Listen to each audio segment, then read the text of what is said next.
안녕하세요. 마인드 시크릿 채널의 수리아입니다. 여러분의 잠재의식을 바꿔줄 레스터 레븐슨의 명언 두 번째.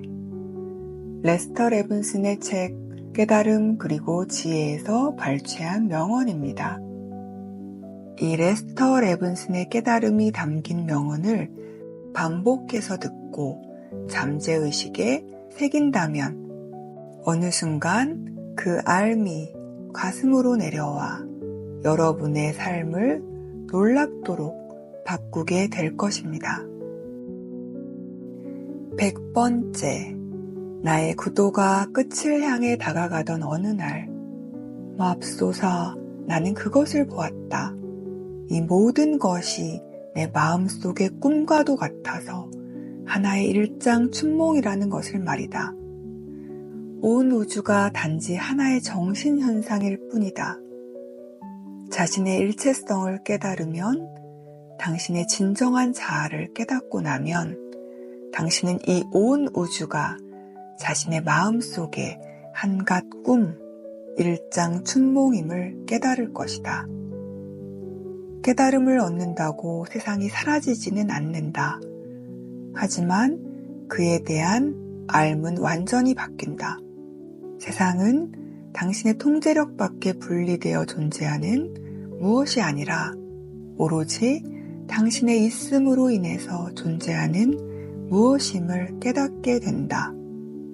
당신이 그 모든 것을 심상으로 지어내고 있는 것이다. 그러면 당신은 그것을 꿈으로 바라보게 된다. 전에는 너무나 생생한 현실 같아 보이던 그것을 말이다. 이것이 깨닫기 이전과 이후의 유일한 다른 점이다. 우리 눈에 보이는 이 세상은 한 번도 존재한 적이 없는 하나의 꿈이요, 환영에 지나지 않는다. 101번째. 내가 발견한 새로운 현실이란 나의 있음, my beingness, 그것이었고 그것이 존재하는 것의 전부였다. 나의 진정한 나는 오직 있음, 오직 존재일 뿐임을 깨달았다. 그리고 나의 있음은 곧 정확히 우주의 있음임을 말이다. 그리고 그것을 알았을 때 나는 이 우주 속의 모든 존재와 하나가 되었다. 나의 있음이 우주에 불변하는 본질이요, 핵심이라는 사실에 나는 펀치를 맞은 것처럼 혼수 상태가 되어 해롱해롱 얼떨떨해하고 있었다. 102번째. 내가 얻은 것이 또 한 가지 있다. 쌓아놓는 것은 곧 불신을 뜻한다는 깨달음 말이다. 늘 보살핌을 받고 있다면 아무것도 쌓아놓을 필요가 없다. 새와 짐승들이 쌓아놓을 필요가 있던가? 신께서 새와 짐승들을 보살펴준다면 나도 당연히 보살펴 주실 것이다. 보살핌 받을 것임을 온전히 확신한다면 앞날은 걱정하지 않아도 된다.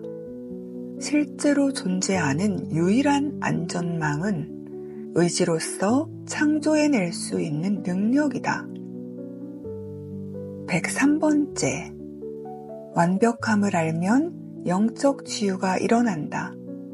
오로지 완벽함을 보면 불완전함은 놓아보낼 수 있게 된다. 정신적 치유란 병에서 마음을 떼내어 건강한 몸을 생각하고 심상화하는 것이다. 병의 심상을 마음속에 품지 않았는데 병이 나는 것은 불가능한 일이다. 자신을 그저 무대 밖으로 내보내버리고 신께서 역사하시게 하는 것이다. 그렇게 하면 치유가 일어난다. 만일 나 레스터가 어떤 기적을 행하려고 한다면 그것은 일어나지 않는다. 자신을 놓아보내고 신께서 역사하시게 함으로써 레스터가 끼어들지 못하게 하는데 성공해야만 기적이 일어나는 것이다. 신께 온통 내맡기는 것이 기적을 일으킨다. 104번째. 영적 추구의 기간 동안 잠은 점점 짧아지다가 마침내는 완전히 없어져 버렸다. 우리는 오로지 한 가지 이유 때문에 잠을 자야 한다. 너무나 생생한 현실로 여겨지는 이 세상에서 벗어나기 위해서 말이다. 우리는 세상을 너무나 원하지만 그것은 우리에게 너무나 무거워서 하루 평균 8시간은 거기서 완전히 빠져나와 있어야 한다. 우주의 에너지와 동조되고 조화되어 있으면 결코 피로해지지 않는다. 피로는 오직 마음의 갈등으로 인해서 생기는 것이다. 정신적인 갈등이 모두 사라지면 결코 피로해지는 법이 없다. 동조되어 있을 때는 우주의 모든 에너지가 다 나의 것이 된다. 사용하고자 하기만 하면 마음껏 사용할 수 있도록 그것은 늘 거기에 준비되어 있다. 105번째. 남자의 본성은 이성이고 여자의 본성은 느낌이다. 느낌은 이성보다 참자아에 더 가깝다. 그러므로 느낌으로 움직이는 여성들이 참자아에 더 가깝다. 106번째. 모든 유아가 원하는 것은 자신의 요구를 만족시키는 것이다. 만족하면 그들은 행복해하고 만족하지 않으면 그때는 자신이 아는 유일한 언어를 사용한다. 옳은 말이다. 아이는 울도록 내버려둬서는 안 된다. 그것은 폐활량 훈련이 아니다. 아이가 원하는 것이 무엇인지를 찾아서 돌봐주지 않고 내버려두는 것은 잔인한 짓이다. 아이가 요구하는 것이 무엇인지를 잘 돌보고 보살펴주면 아이가 성인이 되었을 때 불안감에 훨씬 덜 시달린다. 107번째.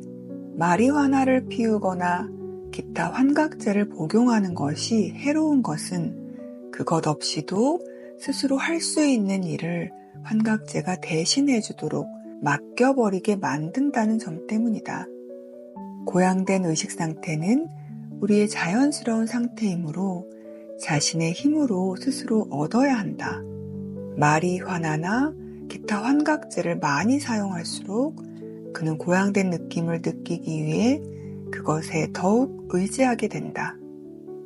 환각제에 의지하지 않고 스스로의 힘으로 그렇게 할 수 있게 되면 우리는 환각제가 가져다주는 것 너머로 훨씬 더 멀리 나아갈 수 있고 우리의 상상력이 그려내는 환상보다 훨씬 더 환상적인 세계를 경험할 수 있다. 사실 환각제 없이 우리 스스로 오를 수 있는 높이에는 한계가 없다. 108번째. 자신의 파괴성과 증오만 놓아보내면 우리는 마음이 맑아져서 자연과 자연 법칙의 단순성을 이해할 수 있게 될 것이다. 109번째. 습관적인 부정적 생각보다 긍정적인 생각에 그저 힘을 더 많이 실어주라. 그러면 그것이 부정적인 생각을 압도하여 물리칠 것이다. 하나의 긍정적인 생각이 잠재의식 속의 수백 가지 부정적인 생각들을 일거에 물리칠 수 있다. 110번째.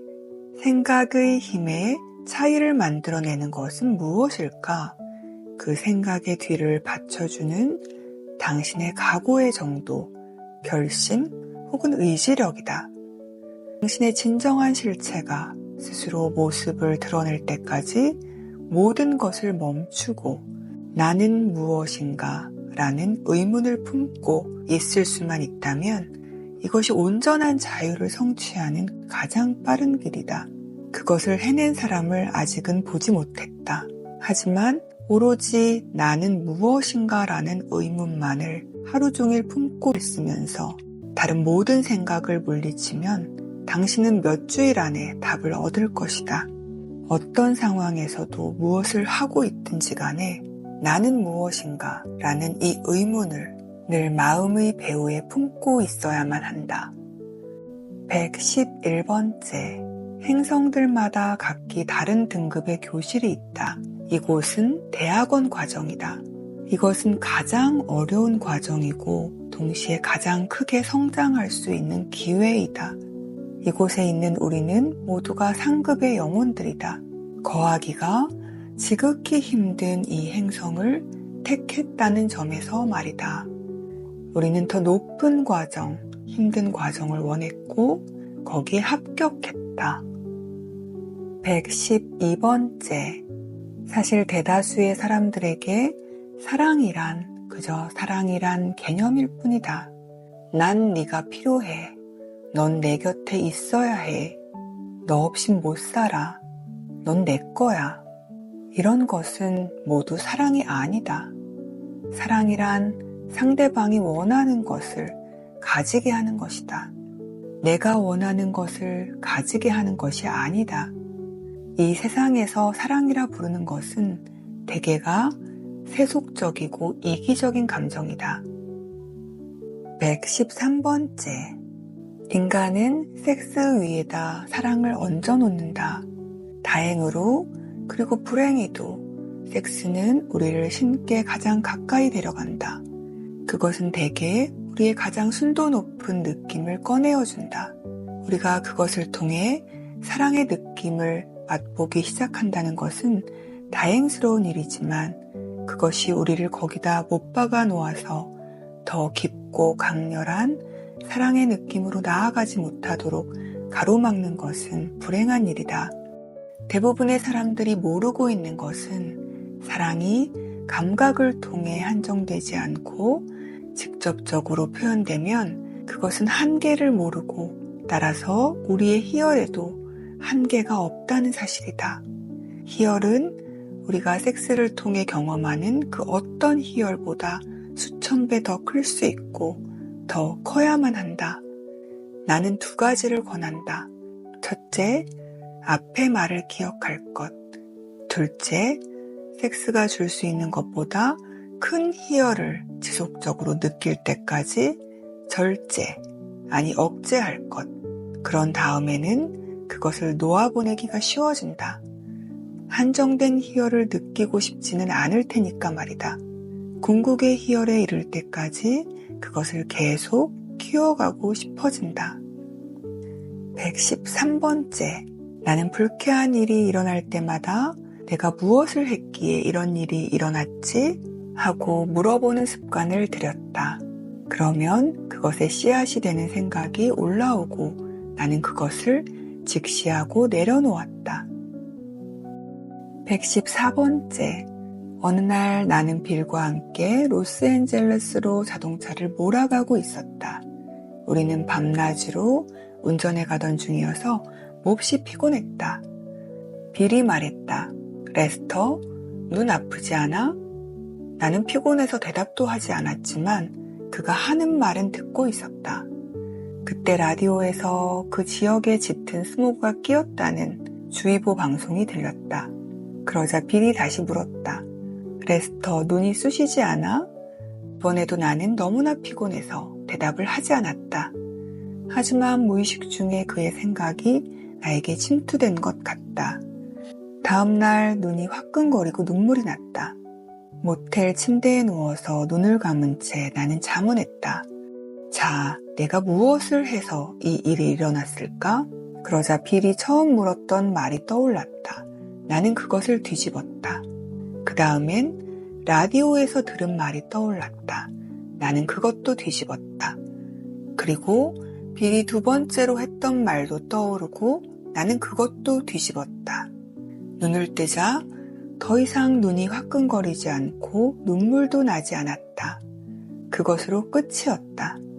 자신이 들은 모든 부정적인 말을 뒤집어야 한다. 그러지 않으면 그것은 무의식 속으로 들어간다. 그것의 부정적인 뜻을 떼어내고 긍정적인 확언을 하라. 내 눈은 좋다. 내 눈은 완벽하다. 만약 빌이 나에게 눈이 쑤시지 않느냐고 물었을 때 내가 괜찮아 하고 대답했더라면 아무런 일도 없었을 것이다. 스모그 때문에 눈이 아프고 눈물이 난다는 것을 무의식에 받아들이지 않았을 테니까 말이다. 귀에 들리는 모든 부정적인 말을 늘 뒤집어 놓으라.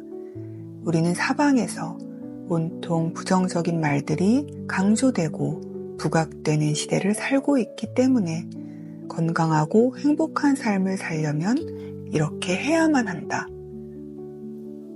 115번째, 신은 모든 것이고 완벽하다고 말한다. 만일 신이 모든 것이고 완벽하다면 거기에는 우리도 포함되어야만 한다. 116번째, 제도권 종교는 이 완벽성을 깨닫거나 계시받지 못한 너무나 많은 사람들에 의해 이끌리고 있다. 죄에 대한 설교는 하지 말아야 한다. 설교자는 사람들에게 그들이 신의 형상으로 지어진 한계없고 위대한 존재이지 한갓 미천한 죄인이 아니라는 것을 말해줘야 한다. 인간에게 너희는 악하다고 말하는 것은 끔찍하게 파괴적인 것이다. 실은 그 반대인데도 말이다. 인간의 본성은 무한히 선하니 그것이 밖으로 표출되게 해야 한다. 신은 모든 것이므로 우리의 실상은 신이며 선함과 사랑이 우리의 본성이다. 117번째, 진정한 당신은 당신 자신의 참자, 있는 그대로의 당신인 IM이다. 그것은 지금 당신이 자신으로 여기고 있는 몸이나 마음 따위에 한정되어 있지 않다. 우리의 실체, 우리의 진정한 자아는 영화관의 스크린과도 같다. 우리의 참자아는 변함없는 스크린이고 세상은 스크린 위를 지나가는 그림자들이다. 우리의 참자아인 스크린은 움직이지 않지만 스크린 위의 그림자들은 끊임없이 움직인다. 우리가 스크린 위의 인물들과 온갖 사건들을 지켜보고 있을 때 불도, 홍수도, 폭탄도 스크린을 건드리지 못한다. 불은 스크린을 태우지 못하고 홍수도 스크린을 적시지 못하고 폭탄도 스크린을 파괴하지 못한다. 스크린은 바로 우리의 참자아와 마찬가지로 변함없고 건드릴 수 없어서 온전하다. 하지만 스크린 위에서 그 모든 사건이 일어나듯이 참자아 위에서 이 모든 행위가 일어난다. 우리 우주의 이 쇼가 영화만큼이나 만져지지 않는 그림자놀이라는 진실 속으로 깨어나면 그때부터 당신은 세상 속의 액션들이 영화 속의 액션만큼이나 비현실적인 것임을 알아차리게 된다. 118번째, 자신을 모두로부터 고립시키려면 이 분리를 일으킬 수단이 있어야 하는데 그 수단은 바로 마음이다. 우리는 마음을 사용하여 자신의 몸과 외부 세계를 창조한다. 그러고는 바로 그 자신의 창조물 속에 갇혀버린다. 그리고 그 외부 세계에서 온갖 것을 찾기 시작한다. 그러는 동안 우리는 더 많은 생각을 하고 더 많은 물질을 창조해내고 급기야는 그 생각과 물질 속에 흠뻑 빠져들어서 무한한 존재인 자신의 정체를 까맣게 잊어버린다. 나는 모든 것으로부터 분리되어 있다는 이 처음의 생각은 결핍감과 외로움을 만들어내기 마련이다. 왜냐하면 나는 오로지 모든 것일 때만 만족을 느낄 수 있기 때문이다. 그러니 세상에서 욕망의 만족을 찾는 것으로는 그 결핍감을 없앨 수 없다. 애초부터 결핍은 세상에 있는 것이 아니었기 때문이다. 결핍은 마음이 지어낸 것이다. 그럼에도 우리는 하염없이 외부로부터 욕망을 만족시키려고 애쓴다. 하지만 물론 우리는 결코 성공하지 못한다. 만일 성공했다면 우리는 욕망을 만족시킬 수 있었을 것이고 그러면 모든 욕망이 사라져버렸을 테니까. 그렇다면 우리가 이 지상에 서 있는 진정한 목적은 우리 본연의 있음의 상태, 흔들림 없는 행복과 제약 없는 온전한 자아의 상태를 기억해내고 체화하는 것이다. 이것이 우리 본연의 상태임을 깨닫고 나면 비로소 우리는 모든 제약을 놓아보내기를 시작할 수 있다. 맨 처음에 가장 주된 제약은 나는 모든 것으로부터 분리되어 있는 한 개인이다라는 느낌이다. 이것을 제거하면 모든 외로움과 제약이 제거된다. 달리 말하면 이렇다. 신은 모든 것이다. 자신을 놓아보내고 신께서 거하게 하라. 나를 통해 역사하시는 것은 내가 아니라 아버지이시다. 우리는 모든 것으로부터 분리된 애초의 느낌인 에고의 느낌을 놓아보내고 우리 본연의 있음이 그 자리에 있게 해야 한다. 그러면 모든 것이 완벽하게 제자리로 돌아갈 것이다. 119번째, 영적 수행을 하는 사람들은 대부분 깨달음의 상태를 성취하려면 열심히 수행을 해야만 한다고 믿는다. 하지만 당신 본연의 상태인 깨달음, 있음은 수행을 통해 얻어내는 것이 아니다. 그 깨달음의 자리는 지금 여기에 있다. 이 자리에서 온전하고 완벽하다. 제약이라는 관념을 놓아보내는 것만이 필요할 뿐이다.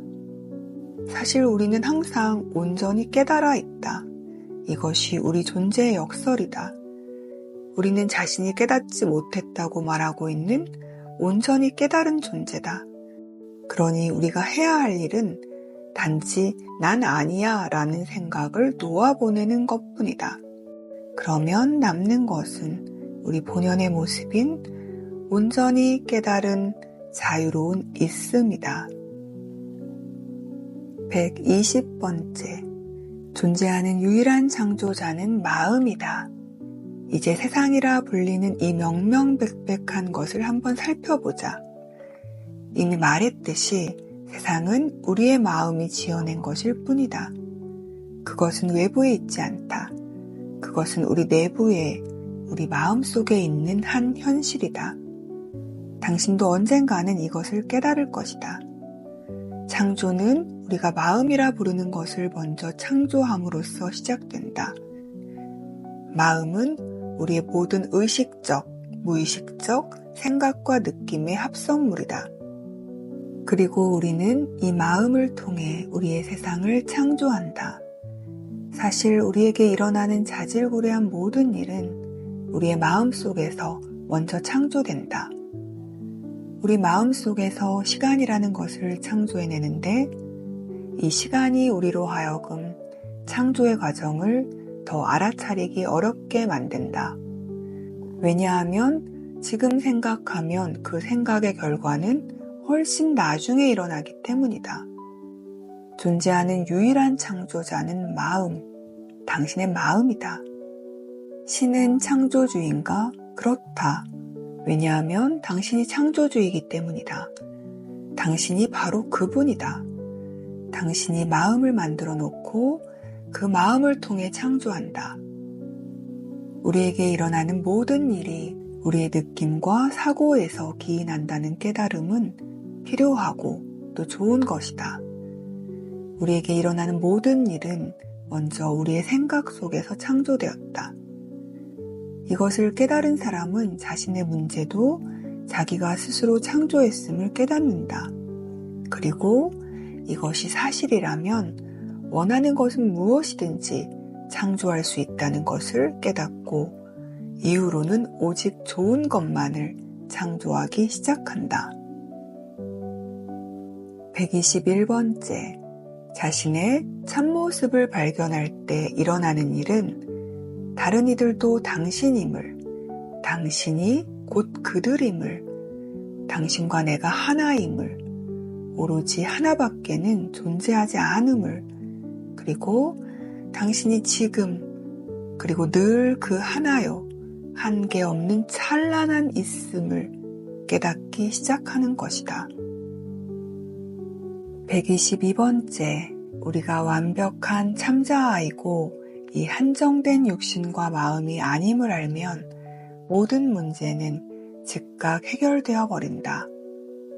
그것을 놓아보내기로 마음먹는 순간 우리는 그렇게 할 수 있다. 놓아보내지지가 않는다면 그것은 당신이 정말로 놓아보내기를 원치 않기 때문이다. 놓아보내고 싶은 욕구가 별로 강하지 않은 것이다. 123번째. 어떻게 하면 문제를 없앨 수 있을까? 첫째, 문제가 있다고 하는 순간 당신은 함정에 갇혔음을 깨달아야 한다. 당신이 그것을 현실로 만들고 있는 것이다. 당신 스스로 그것을 현실로 만들고 있기 때문에 그 문제를 없앨 수가 없다. 그렇다고 해서 문제가 있을 때 문제는 존재하지 않아라고 말하면 문제가 사라진다는 뜻은 아니다. 문제는 없어라고 말한다고 문제는 사라지지 않는다. 왜냐하면 당신은 문제는 없어라고 말하고 있기 때문이다. 그 말로써 당신은 문제를 마음속에 붙들고 그것을 존속시키고 있다. 대신에 문제를 아예 마음속에서 지워야 한다. 그저 모든 것이 완벽함을 알라. 그러면 당연히 문제는 존재하지 않게 된다.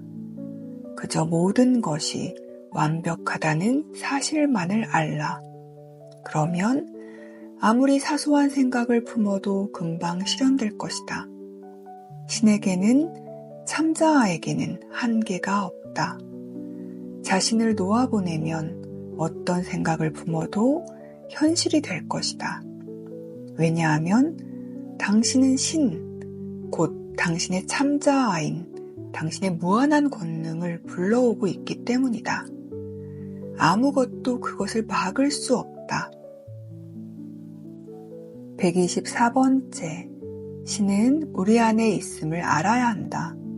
예수께서 신의 왕국은 우리 안에 있다고 했음에도 우리는 아직도 신을 밖에서 찾고 있다. 그는 저 밖에 있지 않다. 그는 우리 안에만 있다.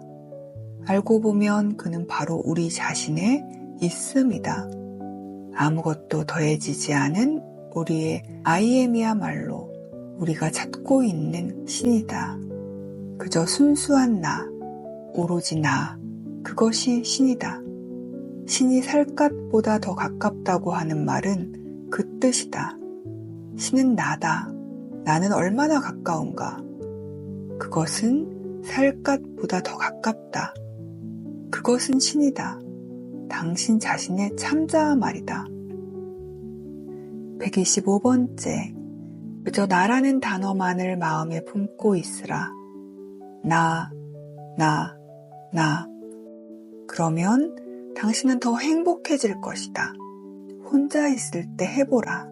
나는 이 몸이고 마음이야가 아니라 그저 나, 있음 자체인 나 말이다. 126번째. 그저 사랑을 느끼라. 꼭 뭔가를 해야만 하는 것이 아니다. 사랑하라. 그러면 당신의 생각이 긍정적으로 변한다. 생각이 행위보다 훨씬 더 강력하다. 생각은 행위의 바탕이고 생각이 행위를 일으킨다. 생각은 행위를 불러일으킨다. 생각은 행위에 앞서서 행위를 결정한다. 127번째. 외부 세계는 곧 다름 아닌 우리의 집단의식이다. 신의 법칙은 인간이 만든 법을 소용없게 만든다. 의식의 사고가 모든 것을 결정한다. 그러나 세상에서 자기에게 일어나는 일이 마음에 들지 않는다면 해야 할 일은 단지 자신의 의식을 변화시키는 것뿐이다.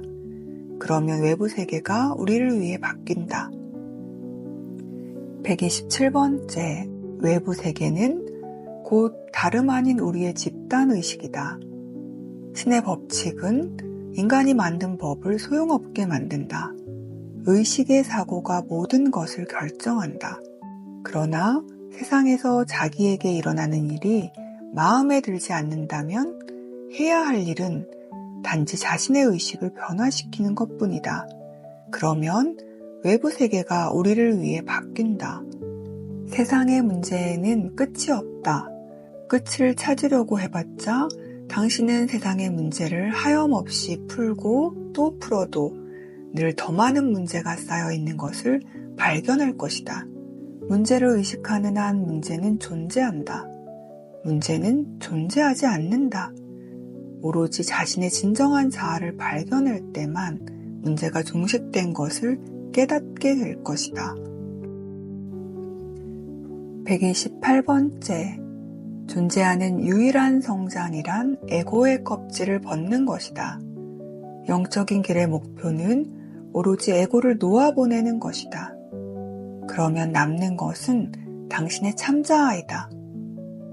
에고란 나는 모든 것으로부터 분리되어 있는 하나의 개체라는 느낌이다.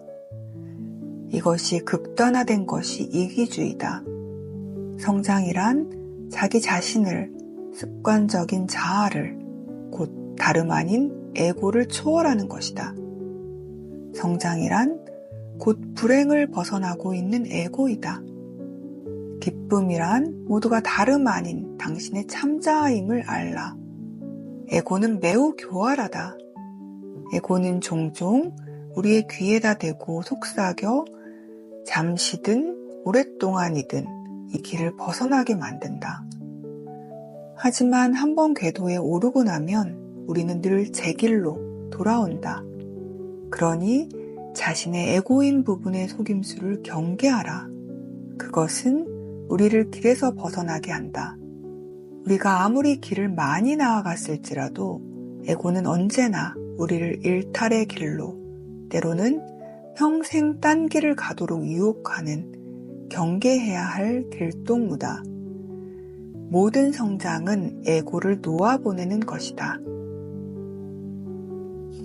129번째, 반대에 부딪힐 때 그에게 감사해야 한다. 그들은 당신에게 귀한 성장의 기회를 선사해주고 있으니 상대방의 행실에 주목하기 시작할 때 자신의 행실은 외면하고 있는 것이다. 130번째, 행복을 느낄 수 있는 유일한 곳은 바로 우리 자신의 내면이다. 그곳이 바로 행복이 있는 곳이다. 이 행복을 외부의 어떤 사람이나 물건에 있는 것으로 여기고 찾아 헤맬 때마다 우리는 거기서 즐거움보다 고통을 더 많이 느낀다. 이 실상을 깨닫고 우리 자신인 이 무한한 있음을 발견해내려면 마음을 고요히 가라앉히고 마음을 놓아보내야만 한다. 오로지 이로써만 우리가 찾고 있는 궁극의 행복에 이를 수 있다. 마음이란 사실 모든 생각의 총합에 지나지 않고 모든 생각은 제약적인 관념들이다. 우리 중에 누구라도 지금 당장 생각을 멈추고 그 상태에 머물러 있을 수 있다면 그는 지금 이 순간부터 무한한 있음이 될 것이다. 그것은 이토록 단순하다. 실제로는 그렇게 쉽지만은 않지만 말이다. 131번째, 세상에 보이는 모든 것이 우리가 마음속에서 보고 있는 것이고 의식 외에는 아무것도 존재하지 않는다. 의식을 통하지 않고는 아무것도 보이지 않는다. 우리가 보는 것은 모두가 우리의 의식, 마음속에 있다. 그렇다면 우리가 할 일은 의식을 바꾸는 것이고 우리의 주변 세계를 바꾸는 것이다. 내 의식을 사랑으로 가득 채운다면 내 세계는 사랑으로 가득 찬 세계가 된다. 132번째, 소유적인 것은 사랑의 뜻과 정반대이다. 사랑은 해방시키고 소유는 노예로 만든다. 133번째, 한 사람을 사랑할 때의 황홀한 느낌은 모두가 알 터이니 수백만의 사람들을 사랑할 때는 어떤 느낌일지 상상할 수 있을 것이다. 그것은 수백만 배 더 황홀하다. 진정한 사랑은 온 우주를 얻는다. 그저 한 사람이 아니라 우주의 모든 사람을 얻는 것이다. 134번째, 사랑을 키워갈 때 우리 안에는 변함없는 태도가 피어난다. 우리는 그 사랑을 먼저 자신의 가족에게 실천해야 한다. 모든 가족에게 그 자신의 존재를 허락하라. 그런 다음 그것을 친구에게, 낯선 사람에게, 모든 이에게 실천하라. 사랑을 실천할수록 우리는 더 사랑하게 되고 더 사랑할수록 사랑을 더 잘 실천할 수 있게 된다. 사랑이 사랑을 일군다. 사랑을 키울수록 우리는 조화로운 우주에 더욱 깊이 연결되고 삶이 더욱 환희로워지며 모든 것이 더욱 아름다워진다. 그것은 나선을 그리며 선순환하여 상승하기 시작한다. 사랑받는 유일한 방법은 사랑을 주는 것이다. 주는 것은 반드시 돌아오기 때문이다. 우주에서 가장 쉬운 일은 모든 사람을 사랑하는 것이다. 사랑이 무엇인지를 깨닫기만 하면 그것이 가장 하기 쉬운 일이란 말이다. 모든 일을 사랑하지 않으려면 엄청난 노력이 필요하다. 날마다 낱낱의 일에 모두 애를 써야만 한다. 그러나 사랑하면 모든 사람과 하나가 된다. 마음은 평온하고 모든 일이 완벽하게 제자리에 맞아떨어진다. 135번째, 나는 누구이고 무엇인가 하는 의문을 떠올리고 답이 스스로 나타나기를 기다리세요. 생각하는 마음은 결코 그 답을 줄 수 없습니다. 답은 마음 너머에서 옵니다. 왜냐하면 모든 생각은 제약이기 때문입니다. 그러니 명상의 고요 속에서 의문을 떠올리세요. 나는 무엇인가? 다른 생각이 떠오르면 때려 눕히세요. 그게 안 되면 이 생각은 누구에게 떠오르는가? 그래, 나에게 떠오르지. 그럼 그 나는 누구인가? 그러면 나는 누구인가 하는 의문으로 다시 돌아와 있게 됩니다. 이것을 나는 누구이고 무엇인가 하는 의문의 답을 얻을 때까지 계속하세요. 그게 얼마나 오래 걸리든 상관이 없어요. 당신이 이것을 다른 어떤 것보다 강력히 원한다면 몇 주일이나 몇 달 안에도 일어날 것입니다. 목적지에 얼른 도달하기 위해 필요한 유일한 것은 우리 자신인 무한한 있음으로써 있고자 하는 아주 강렬한 열망입니다. 우리 모두가 답해야 할 궁극의 의문은 나는 무엇인가입니다. 그리고 그 답이 오면 그게 끝입니다. 136번째, 스승과 제자에 관한 동양의 이야기가 있습니다. 그들이 겐지스 강가에서 목욕을 하고 있었는데 제자가 물었습니다. 스승님, 어떻게 하면 진리를 깨우칠 수 있을까요? 그러자 스승이 제자의 머리채를 잡고 의식을 잃기 직전까지 물속으로 집어넣었습니다. 그리고는 물에서 꺼내주며 말했지요. 네가 방금 숨을 쉬고 싶어 한 것만큼만 진리를 원한다면 당장 깨우칠 것이다. 137번째, 뱀과 밧줄 얘기는 물질 세계를 빗대는 훌륭한 비유입니다. 한 사람이 어스름한 저녁에 길을 가다가 땅에 밧줄이 떨어져 있는 걸 보고는 뱀인 줄로 오인합니다. 그는 겁에 질려서 이 무서운 뱀 앞에서 어쩔 줄을 모르고 완전히 공포에 사로잡히지요. 하지만 뱀은 착각 속의 환영일 뿐입니다. 사실 그건 밧줄이니까요. 그래서 그는 이 뱀의 세계와 싸우느라 평생을 다 보내고 나서 저승에서 잠시 쉬었다가는 다시금 또 돌아와서 뱀과 싸웁니다. 착각에서 깨어나서 그것이 뱀이 아니라 밧줄임을, 그리고 뱀이었던 적은 한 번도 없었음을 깨달을 때까지 말입니다. 정확히 이것이 바로 이 물질 세계에서 일어나고 있는 일입니다. 이 세계는 뱀과도 같아요. 환영이라고요. 138번째. 자신의 생각의 전모가 무엇인지를 알고 싶다면 그저 자신의 주위를 둘러보라. 당신이 지금 가지고 있는 것이 당신이 생각해온 것들의 결과물이다. 그것은 당신의 실현물이다. 그것이 마음에 든다면 계속 가질 수 있다. 마음에 들지 않아서 어떤 부분을 바꾸고 싶다면 당신의 사고를 잠재의식으로부터 표면의식으로 전환시키는 작업을 시작하라. 당신이 진정으로 원하는 방향으로 의식을 집중하여 잠재의식의 생각이 올라오게 하고 그것을 놓아보내어 의식적인 생각이 지배권을 장악하게 하라. 그리하여 자잘한 것들을 의식적으로 실현하기 시작하면 그것이 자잘한 이유는 단지 당신 자신이 통 큰 생각을 품어보려는 시도를 하지 않았기 때문이라는 사실을 깨닫게 될 것이다.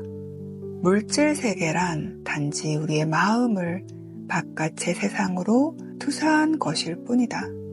그것이 우리의 마음이 바깥으로 투사된 것일 뿐임을, 외부에 있는 우리가 그려낸 그림일 뿐임을 깨달으면 우리는 자신이 그것을 그저 생각을 바꿈으로써 얼마나 쉽게, 심지어는 즉석에서 바꿀 수 있는지를 이해하기 시작한다. 그러니 다시 말하자면 모든 사람이 매 순간 자신이 생각하고 있는 것을 실현하여 창조해내고 있다. 선택의 여지가 없다.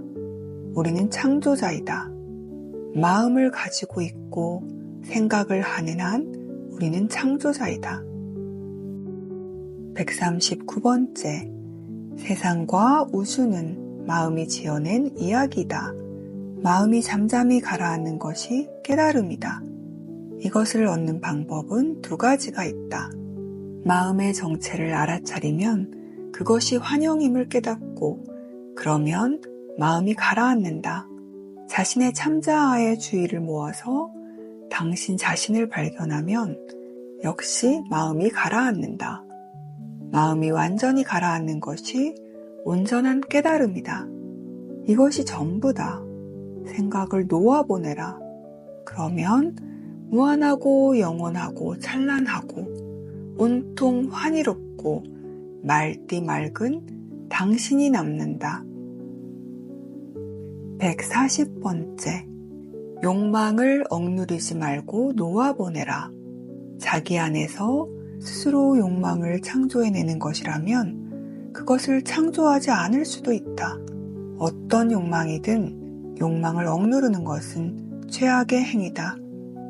억눌리면 욕망은 그 순간부터 자신을 표출하려고 길을 쓸 것이다. 그것을 알아차린다는 것은 그 욕망을 만족시키려고 애써야 한다는 뜻이 아니다. 욕망을 알아차리면 그것을 억누르지 않게 된다. 141번째. 무한한 있음이 되려면 욕망이 없어야 한다. 왜냐하면 모든 욕망은 자신을 한정시키는 짓이기 때문이다. 뭔가가 필요하다고 생각한다면 그것은 곧 자신을 한계에 둘러싸인 존재로 여기는 것이다. 모든 것을 가지고 있다면 당신이 곧 모든 것이라면 어떻게 무엇을 원할 수가 있겠는가? 당신은 자신이 아무것도 필요로 하지 않는다는 것을 안다. 아무것도 필요하지 않다는 것을 늘 알면서 삶을 살아간다. 당신은 태도가 다르다. 이런 태도를 지니고 있으면 몸이 피로를 느끼는 즉시 그것이 충족된다. 생각할 필요조차 없이 즉석에서 피로가 충족되는 것이다. 생각을 창조해내는 유일한 것은 욕망이다. 단 하나의 욕망이라도 있는 한 마음의 동요가 일어날 것이고 완전한 만족은 없을 것이다. 만족된 욕망은 영원히 사라진다. 깨달음을 얻는 쉬운 길이 있다. 그저 욕망만 다 없애라. 욕망을 극복하는 한 가지 방법은 신에 대한 아주 강렬한 욕망을 품는 것이다. 그리고 마지막에는 신에 대한 욕망마저도 없애야 한다. 그러면 당신이 바로 그것이 된다. 142번째, 단 한 가지의 욕망만 가져야 한다. 완전한 해탈, 완전한 깨달음을 향한 욕망 말이다. 다른 모든 욕망은 당신을 늘 문제 속에서 허우적거리게 할 것이다. 모든 욕망을 놓아보내도록 힘써야 한다. 욕망을 충족시키려 들지 말라. 욕망을 충족시키려고 할수록 우리는 더 많은 것을 원하게 된다. 그러니 욕망을 만족시키지 않는 것이 좋다. 그러면 마음은 더 고요해진다. 우리는 모두가 욕망을 채우려고 애쓰고 있지만 그것은 절대적으로 불가능하다. 우리는 생과 생을 넘나들면서 하염없이 욕망을 충족시키려고 애쓰다가 결국은 욕망이야말로 자신의 적이라는 사실을 깨닫는다. 바로 당신 자신의 참자아를 찾으세요. 거기에 완벽한 행복이 있어요. 사람이나 물건에서 행복을 찾으려고 하지 마세요. 자신의 바깥에서 행복을 찾아 헤맨다면 당신은 단지 한 가지에 대한 욕망을 채워서 다른 것에 대한 욕망의 고통을 없애고 있는 것일 뿐입니다. 모든 사람이 행복이라 부르는 이것은 다름 아니라 바로 우리 자신인 무한한 있음입니다. 143번째, 우리는 완벽한 몸을 가져야 합니다. 나의 주의를 늘 끌어당기는 몸을 가지고 있다면 깨달음을 추구하기가 힘듭니다. 그러니 몸의 요구를 제거하세요. 몸을 할 수 있는 한 완벽하게 만드세요. 하지만 몸과 동일시하지 않음으로써 몸이 우리에게 영향을 미치지 못하게 하는 것이 더 높은 경지입니다. 몸에 관한 이 두 가지 측면이 이제 명확히 이해되나요? 완벽한 몸을 만드는 것은 멋진 일입니다. 몸이 되지 않는 것은 그보다 훨씬 더 나은 일입니다. 144번째, 자, 행복이란 대체 무엇일까? 대부분의 사람들은 즐거움이 곧 행복이라고 말합니다. 하지만 대부분의 사람들에게 즐거움이란 고통으로부터의 도피입니다. 대부분의 사람들은 사람들과 어울리거나 오락을 통해 고통에서 잠시 벗어났을 때 행복하다고 말합니다. 하지만 이것은 단지 일시적 도피에 불과합니다. 그들은 혼자서는 자기만의 생각으로는 행복해질 수 없으니까 그저 뭔가를 계속합니다. 그래야만 제 안의 생각들을 대면하지 않아도 되니까요. 마음이 자신의 생각으로부터 벗어나면 기분이 좀 나아지고 그들은 이것을 즐겁다고 하고 행복이라고 합니다. 여러 면에서 모든 오락과 유흥은 도피입니다. 행복한 사람에게는 아무런 오락도 사교도 필요치 않습니다. 그는 늘 만족합니다. 당신은 기쁨이 모름지기 자신의 참자로서 머물러 있는 데서 나온다는 것을 깨닫기 시작합니다. 이것을 깨닫고 나면 더 이상 엉뚱한 곳에서 기쁨을 구하지 않게 될 것입니다. 당장 모든 것을 놓아보내고 있게 될 것입니다. 행복해지기 위해 누구도 무엇도 필요하지 않으면 그런 경지에 마침내 이르는 것입니다. 당신은 그저 행복합니다. 언제나 당신의 본성 자체가 기쁨입니다. 일어나는 모든 일에서 기쁨을 얻는 게 아니라 당신의 본성 자체가 무한한 기쁨입니다. 그게 당신 본연의 상태입니다. 그것을 어디서 얻을 필요가 없어요. 145번째, 세상 속에서 살고 있는 온전히 깨달은 사람과 그렇지 않은 사람 사이의 유일한 차이는 만사를 바라보는 관점뿐입니다. 깨닫지 못한 사람은 한계에 둘러싸인 하나의 몸과 마음에 자신을 동일시합니다. 깨달은 사람은 모든 것, 모든 존재, 모든 원자와 자신을 동일시하고 그것을 모두 자신의 참자로 인식합니다. 그는 만물 속에 있음을 자신의 있음으로 인식합니다. 146번째, 집착이 클수록 불행도 커집니다. 마찬가지로 저항이 클수록 불행도 커집니다. 무엇에든 집착하면 자유롭지 않습니다. 물건을 가지되 집착하지 않을 수 있습니다. 집착하면 어김없이 자신을 불행의 구덩이 속으로 밀어넣게 됩니다. 147번째, 우리는 완전한 자유라는 목표를 이룰 때까지 우리의 길을 걸어가야 합니다. 이게 내가 첫 번째로 하고 싶은 말입니다. 두 번째, 우리는 이것을 이 생에 성취할 수 있다는 것입니다. 보통은 대부분의 사람들이 무수한 생애에 걸쳐서 이것을 추구해 왔습니다. 하지만 우리는 이것을 이 생애에 해낼 수 있습니다.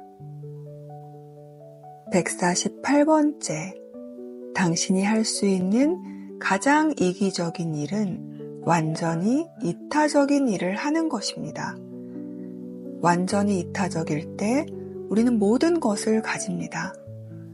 역설적인 것처럼 보이지요. 무슨 일을 하든 간에 봉사하고자 하는 열망으로서 해야 합니다. 봉사하는 것은 당신이 아니라 당신 안에 신이라는 느낌으로 봉사하세요. 149번째, 삶이 이전보다 행복해지면 그 다음 단계는 좀 더 밖으로 확장해 나가서 좀 더 남들을 위해서 사는 것입니다. 달리 말하자면 모든 곳, 모든 사람에게서 신을 보는 것입니다.